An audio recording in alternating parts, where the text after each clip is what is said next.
Viviparous animals किसे कहते हैं? विविपेरस एनिमल्स वैसे एनिमल्स होते हैं जो कि अपने बच्चे को जन्म देते हैं, वो अंडे नहीं देते हैं।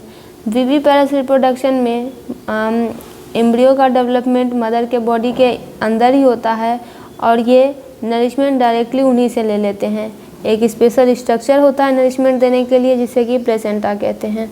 ये मेथड मैमल में कॉमन है लेकिन बहुत सारे फिश और रेप्टाइल के स्पीसीज में भी ये पाए जा सकते हैं। देखिए इसके बारे में थोड़ा और डिटेल में जानते हैं। पहला है डेवलपमेंट इनसाइड द मदर के रिप्रोडक्टिव सिस्टम में इसका डेवलपमेंट होता है, किसका? तो एम्ब्रियो का। मैमल में जो प्लेसेंटा होते हैं वो डेवलपिंग एम्ब्रियो को कनेक्ट करने का काम करते हैं। प्लेसेंटा की मदद से ही न्यूट्रिएंट का एक्सचेंज, ऑक्सीजन और वेस्ट प्रोडक्ट का एलिमिनेशन होता है। फिर आता है नरिशमेंट और प्रोटेक्शन। तो जो डेवलपिंग यंग वन है वो मदर से सीधा नरिशमेंट ले लेते हैं।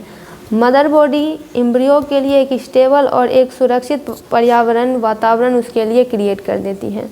फिर आता है बर्थ। जब गेस्टेशन पीरियड हो जाती है तो मदर जो है अपने बच्चे को जन्म देती है और जो न्यू बॉर्न्स होते हैं यानी जो बच्चे होते हैं वो बहुत ज़्यादा डेवलप होते हैं और इंडिपेंडेंट सर्वाइवल के लिए कैपेबल होते हैं। एडवांटेज की बात करें तो पहला आता है प्रोटेक्शन।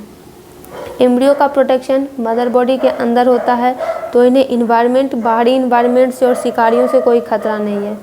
दूसरा है नरिशमेंट की बात करें तो इसे मदर से सीधे सारे न्यूट्रिएंट्स मिल जाते हैं जिससे कि इनका डेवलपमेंट होता है। फिर इनके जीने के चांसेस भी ज़्यादा होते हैं क्योंकि ये एक इनका डेवलपमेंट एक डेवलप स्टेट में होता है जिसके कारण इनके जीने के चांसेस बढ़ जाते हैं।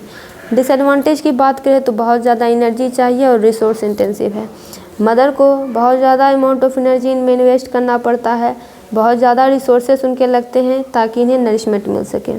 फिर आता है फियर ऑफ स्प्रिंग, यानी अगर ओविपोरस एनिमल की तुलना में इसमें जो है एक समय में फ्यूअर ऑफ स्प्रिंग ही आ सकते हैं। एग्जाम्पल भी की बात करें तो आ जाएगा ये mammal, human, dog, cat, whale, most other mammal are viviparous. फिर आता है रेप्टाइल में अगर बात करें तो स्नेक्स के कुछ स्पीसीज जैसे कि बोआ कॉन्स्ट्रिक्टर ये अपने बच्चे को जन्म देते हैं। मछली की अगर बात करें तो कुछ शार्क की कुछ स्पीसीज जैसे कि ग्रेट व्हाइट शार्क ये विविपोरस होते हैं यानी अपने बच्चे को जन्म देते हैं। तो इस तरह से हम कहें तो विविपोरस रिप्रोडक्शन एक बहुत ही कॉम्प्लेक्स और इफ़िशिएंट स्ट्रेटजी है जो कि सर्वाइवल को इन्हांस करती है और बहुत सारे स्पीसीज में ऑफस्प्रिंग के डेवलपमेंट का भी जो है